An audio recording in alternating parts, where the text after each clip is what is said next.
I want it all, Cody. I want your mind. I want your soul. And God have mercy, I need your soul. Hey, Rock! Go fuck yourself! Hey guys, welcome to the Home for Infinite Losers podcast. Thank you. I'm your host, Reggie. Today, it's going to be another solo episode.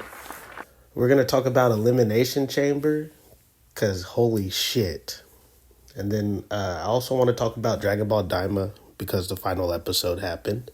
So that was pretty awesome. Also, if you're new, welcome. If you're recurring, welcome back.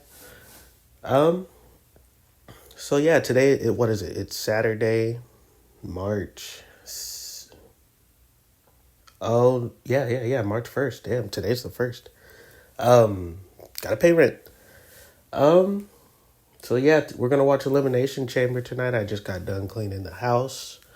Everything is spick and span, so when the guys come over, I'm sure we're gonna be yelling and annoying my wife, but you know, it's wrestling. She understands.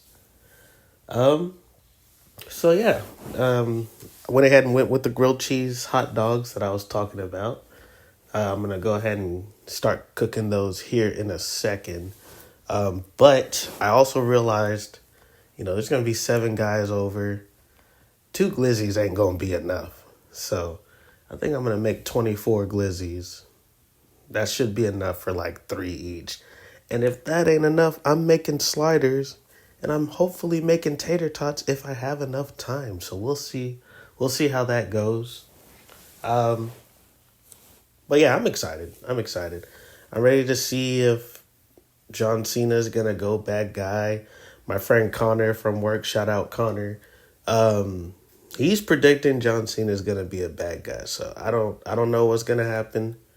I think CM Punk's going to win regardless. CM Punk all day, every day. I also think there's a chance for Drew McIntyre. But let me go ahead and run down the whole match list real quick. I don't know what order these are going to be in. I just know that these are the matches that are set for the night. I'm assuming Nia Jax and Candice LeRae. I love Candice LeRae. Versus Trish Stratus and Tiffany Stratus. No, Trish Stratus and Tiffany Stratton. They gotta break up that tag team because I'm not gonna be able to pronounce those names. I'm assuming that match is gonna go first. That's probably gonna be the most boring match because Nia Jax is so fucking boring. So that'll probably go first. Then we got the Women's Elimination Chamber. Hopefully there's a payoff for this Jade Cargill stuff, but there's probably not gonna be. They're probably gonna wait till Monday. What else? So we got the Women's Elimination Chamber. Oh, we got Sami Zayn, Kevin Owens. Look, I love Sami. Kevin Owens is gonna win this match. He has to. That's it. He needs to destroy Sami. Sami needs to take a few months off. Kevin Owens needs to... well, I guess they could have a match where there's some kind of like cloudy finish, and then, you know, maybe they set up a WrestleMania match, but it's either going to be a WrestleMania blow-off or Kevin Owens wins and finds someone else to feud with for WrestleMania, because they're not just going to leave him. They're not leaving Kevin Owens out of WrestleMania. Something's going to happen. And then we got the Men's Elimination Chamber. CM Punk's probably going to win that. And then we got the Cody Rhodes segment with The Rock. So hopefully that's good. I mean, I feel like Cody's just going to join, and then we get Cody versus, you know, good guy Cena. So we'll see what happens tonight. Now, of course, me being the 10-time Reggie Universe Journalist of the Year, I took to the streets, asked a few of the people just for you guys, and I conducted my interviews throughout the week. So let's see what the people have to say about the Elimination Chamber here tonight. Yes. We're here with Augie, a.k.a. Ogdog. Listen, I know you're short on time. I know you got things to do. Who do you have for Elimination Chamber? I'll tell you what, Reg Dog. Look, it's Cena or Punk or bust. All right? Cena or Punk? Cena or Punk? What about McIntyre? Drew McIntyre, I swear to God, if he is eliminated first with the damn roll-up, which I can clearly them seeing doing, I'm done with this business. I'm taking my talents, my eyes to AEW. Oh, God. The Okay. best All wrestler. right. And we're done with the interview for Augie. Thank you. Thank you. Ladies and gentlemen, I have the legendary shut the fuck up Connor Greeby. I love it here on the pod. It's like that meme where it's like, look at this guy, the man, the myth, the legend, and it's just a dude named Todd. It's you. So who's gonna win? I need your opinion. Like I said, look, if the WWE wants real heat, I can just see Logan Paul winning. I don't want it to happen. I hope I'm wrong. If Cena doesn't win, I don't know. Okay, so if Cena doesn't win, we riot. We're on the same page. All right. So I got a few more people to ask. I'll be right back with all of the rest of the answers. Yeah, but if I'm right, I'm going to fucking kill myself. No. He's not going to be right. Logan Paul sucks. All right. Next person. All right, y'all. We're here with Zeke, a.k.a. Z-Boy.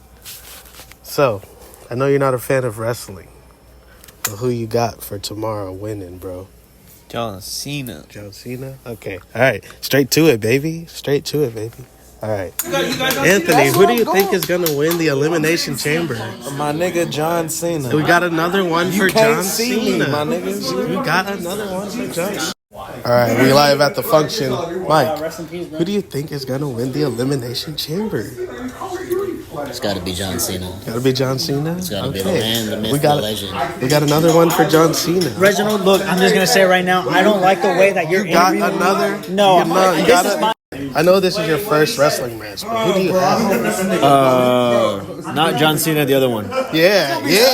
That's what I'm talking about. We got a rebel over here. Oh, my goodness. Wonderful. Thank you to our correspondent, Reggie. Cutting edge journalism from a cutting edge journalist. So, I'm going to go ahead and cook these hot dogs and these sliders. I'll see you guys on the other side of Elimination Chamber. Okay, guys, so everyone has left. It's a nice, quiet night at the Benford household, the Benford compound. What a pay-per-view. So I'm just going to run through it real quick, and I'm going to go ahead and start with the shittiest match all the way up to the best match of the night. All right, so who's first? So we had, so they started off with the women's Elimination Chamber match. It was good. I would give it 4 stars. I mean, I have no credentials, but out of 5 stars, I would give it 4. The beginning segment of Jade Cargill attacking Naomi, which I knew something felt like it was going to happen soon with Jade Cargill. So her attacking Naomi made sense. Looked like she was going to go for Liv, but she went for Naomi, so that was awesome. Then Liv Morgan starts off the match. I forgot who she started off with. But as the match goes on, everybody's out. Bianca Belair and Liv Morgan basically delete everyone or eliminate everyone else. And it's just them two at the end. They had a really good 1v1 back and forth. And I thought Liv Morgan was going to win the whole time. It's her time. But the way they did their final 2 like face off and the whole match they had, Bianca winning doesn't disappoint me at all. So that match was pretty entertaining. A lot of new storylines got set up. And I wonder if we're just going to have all three of the buff girls go at it. Rhea Ripley, Jade Cargill, and Bianca Belair. So that's going to be interesting. The next match was, as I predicted, the shittiest match of the night. Nia Jax in her tag team match. And it was horrible until about halfway through. Tiffy Time is always going to deliver. And that moonsault she does is just beautiful. And you got to let the SmackDown Women's Champion win. Trish Stratus, she's a legend.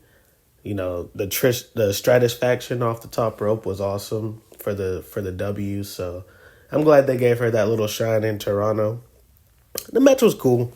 It's Nia Jax. She's horrible. She's fucking horrible. So that match finishes. Tiffy Time wins. We're good. Next match, Sami Zayn versus Kevin Owens. Fucking amazing. Fuck, if I had 10 stars, I'd give it 10 stars. But that's just because I like them. I'm a bit biased with Sami Zayn and Kevin Owens. So they were good. I just wish there was more blood. But I'm sure whatever happens forward with the story, there's going to be some blood. It was a good back and forth. I like the lighting of it. They switched up the lighting for their match. So it was more like NXT. They were going back and forth for a while, and then Sami Zayn started just throwing everything at Kevin. At one point, he just dropped him on his head on the concrete. That was like awesome. And then Kevin Owens went berserk at the end. He power bombed Sammy twice on the ring apron, got the W. I like the fact that all of the security was out there at the end because they were trying to, it made it look way more violent. So that was cool. I like that little detail. So Kevin Owens wasn't done after he won. He went to attack Sammy, and then the Viper, Randy Orton comes out, the Apex Predator, and he's even bigger than he was last time, if that's possible.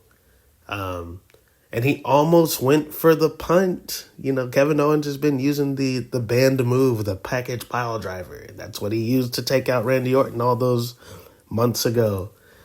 So Randy Orton came out, tried to hit him with that punt, that move that's banned as well.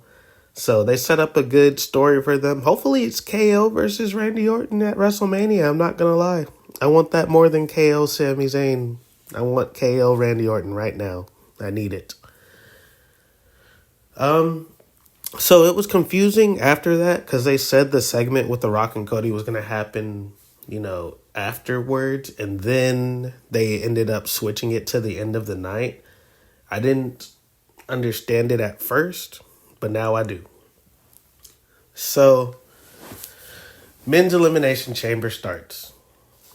We get all of our favorites coming out there. And the first two that start off the match is Drew McIntyre and Seth Rollins. And, of course, both of them are angry at CM Punk, so they both go up to his cage as they make their entrance. And CM Punk is just talking shit the whole match. I fucking love that guy. So they're all in the cage. Drew McIntyre, CM Punk start off. Surprisingly, Drew McIntyre was the first one to get eliminated. I don't remember if it was by Logan Paul or if it was by... Fuck Logan Paul, by the way.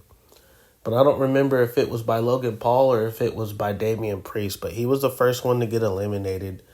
I really think it should have been Logan Paul. But, man, I really hate how good that guy is at wrestling. Because he's the worst person. So that happened. And as everyone's getting eliminated, I'm waiting for John Cena to come out. He comes out second to last, so something was already off there. Then CM Punk comes out last. And we get a crazy-ass face-off between John Cena and CM Punk, which I had waited years and years and years for. So that was cool. So they get ready to wrestle. They give each other a big hug and they get ready to wrestle. And then Seth Rollins just fucks it up because the whole match, the whole story is he just hates CM Punk so much that he can't focus on the goal. So they did a good job with that.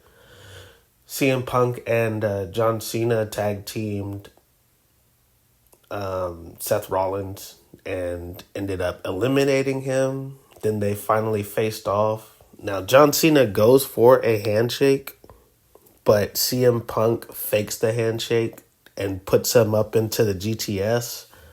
John Cena kicks out of the GTS and then does an FU. And then as CM Punk kicks out of the FU, John Cena goes for the STF, which gets reversed into an Anaconda Vice. And then I forget what happens after that, but somehow it ends up John Cena kicked out of something or CM Punk escapes from something. CM Punk goes over to grab the bottom rope for leverage to get up. And then Seth Rollins comes out of nowhere. Oh, yeah. So right after Seth Rollins got eliminated, John Cena and CM Punk had that whole thing I just explained, but they're still trying to get Seth Rollins out of the ring. So as soon as CM Punk grabs that bottom rope for leverage, Seth Rollins comes in and curb stomps him. Cena picks the carcass, puts him in the STF, while Seth Rollins is yelling, "Die" at CM Punk. CM Punk passes out because you can't have him tap out. And then John Cena wins. So after all of that, me and the guys are just yelling, John Cena won, yay. So then as John Cena's leaving the ring, Cody Rhodes' music hits, and we're just like, oh shit, well, here it comes. So Cody Rhodes' music hits. John Cena sits on the rope to let him in. He walks in. John Cena's congratulating him and everything, giving Cody Rhodes handshakes and all of that bullshit. And then The Rock's music hits, and he comes out with Travis Scott, of all people. We love Travis Scott. We're just going to push Travis Scott. We need to get these high-profile celebrities, these high-profile bullshit celebrities with the same song. Because that Fiend song, that Fiend, I can't stand that song, bro. And they kept playing it all night. So, of course, Travis Scott comes out with The Rock. And then The Rock makes his grand entrance. You can go watch it on YouTube, but he gives Cody this whole speech. And then Cody goes, what did he say? He said something like, I want it all, Rock. My soul is yours. Or no, my soul doesn't belong to me. And then he did the whole, I gave my soul to this business. This wrestling business, all of that bullshit. So he says no to The Rock. And then he tells The Rock, he goes, hey, Rock, go fuck yourself. And I was like, they dropped the F-bomb on WWE television? What the hell is going on here? So he says that. We're all yelling in my living room. I literally walked outside. And I was done. I was happy with that. If that night ended right there, I would have been happy. But after that, the crowd goes dead. He turns around to John Cena, gives John Cena a hug. And as he's giving John Cena a hug, The Rock and John Cena are looking at each other. The Rock slits his throat, and John Cena proceeds to beat the hell out of Cody Rhodes. With Travis Scott's help, he actually slapped the shit out of Cody in the face. John Cena busted him open, put Cody's Rolex on his fist and just started punching him. Hit him with the title, hit him with the microphone, stood on his head, hit the Peacemaker pose. The Rock beat the shit out of him with a belt. Fucking Travis Scott is there just burning sage and being a menace. So 10 out of 10 segment. We got bad guy John Cena. Connor, fuck you. You were right. Successful party. Successful get together. I wish I would have been able to see everyone in person, but we all watched it via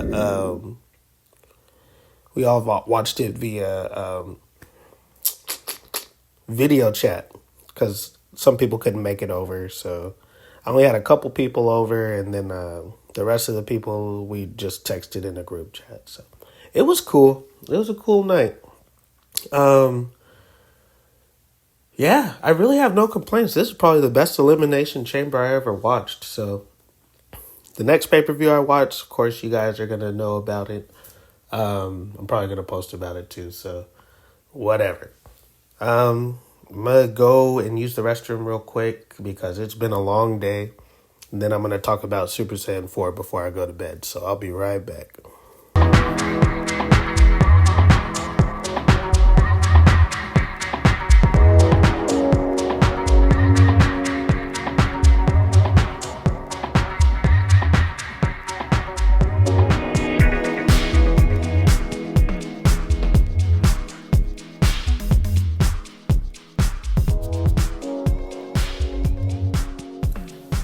Hey guys, welcome back. So I really wanted to touch on the final episode of Dragon Ball Daima. Amazing episode. It started off with just because at the end of the last episode, Goku turned into Super Saiyan 4 and was getting ready to fight Goma, who's still not intimidating at all. So at the end of the last episode, he ended up transforming. And then this episode just started off with just straight up just fighting. And Goku just goes straight for the first punch, and it already had like Kamehameha energy in it. It wasn't one-sided, but Goku pretty much ragdolled him the whole fight. Like it wasn't one-sided, but it was pretty bad. Goma fought back a little bit. He had some weird otherworldly powers. But Goku's Super Saiyan 4 is just so fucking crazy. And then the big arms, he was just punching the shit out of them. The stances were cool. And then the Kamehameha, when he finally got ready to do it, they took it slow. And he just put his arms out. And as soon as he put them together, you knew the full power Kamehameha was coming. And he blew a huge hole through Goma. So that was cool. So after that, Piccolo comes and hits him in the head twice. And then Goma turned around and, knocks Piccolo down. It's a little too fast for that. As the fight goes on, Goma just regenerates and he's just like, you can't stop me. I got the Terratin Oculus. And then Majin Ku, the small smart one, ends up defeating him by hitting him in the back of the head 3 times. So, the Terratin Oculus falls out. He reverts to his original power level, and they lock him up into a chamber with Daginsu, or I'm not sure how to pronounce his name, but Supreme Kai's brother, the evil one. So, they're in prison for 100 years now.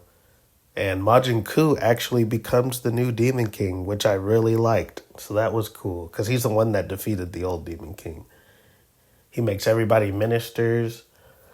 I don't like that Arinsu is a good guy right now, because she was the main one that was trying to get the Dragon Balls anyways to take over the Demon World. So that's kind of stupid. I also hate that Goku says he had that power up the whole time when it took Neva to unlock his tail for him to transform, or to unlock his power for him to transform into Super Saiyan 4. So him telling Vegeta he had that form the whole time doesn't explain anything. It just tells me that somehow they forgot to use Super Saiyan 4 the entirety of Dragon Ball Super. But to be honest with you, that is classic Akira Toriyama. I could see him writing the story like that, to where Goku is just like, no, I knew Super Saiyan 4 the whole time. I just trained up to it. And of course, giving Vegeta the shaft again. So, I mean, that's Toriyama. I can be mad about it, but I can't say that I don't expect it. So, there's that. So kind of a bitter end to the series, but overall that animation was amazing for the final fight. Yeah, I just really wanted to touch on it real quick because it was kind of lackluster ending, and y'all know I'm a Dragon Ball fan. But the main thing I guess they wanted to get out was that Super Saiyan 4 and Super Saiyan 3 Vegeta was canon. So, I mean, and they did that in a beautiful way. The animation was amazing. Everything that was supposed to be funny was funny. I hate it when a joke doesn't hit, but they expected it to, and I'm just like, eh. So everything that was funny was supposed to be funny. The pacing was great. Oh, and then you find out the big bad guy, the thing that the bad guy used to make himself so powerful, the third eye, the Territon Oculus. They go to a store after the credits, and they find out that the store is selling these eyeballs, and there's 2 more left. So they could have just bought one and got the power, or just it's just kind of stupid. Like, they didn't even need to put that in there. But that right there was the biggest thing that pissed me off. But overall, I say 8 out of 10. So pretty good series. Pretty good series. I'm gonna go ahead and end it there. I need to get to bed. But the next time I come on, I'm definitely going to do this artist deep dive. Now, I have a choice between 3. One person told me Young Nudie. I really want to do Alice in Chains. I know I'm going to get groans about that, so I may wait for that. And then I got another one for Redman, so I might try to do one of those 3 next. It might be Young Nudie, because I like Young Nudie too, but we will see. Other than that, I'll see y'all next time. Appreciate y'all being here. Bye.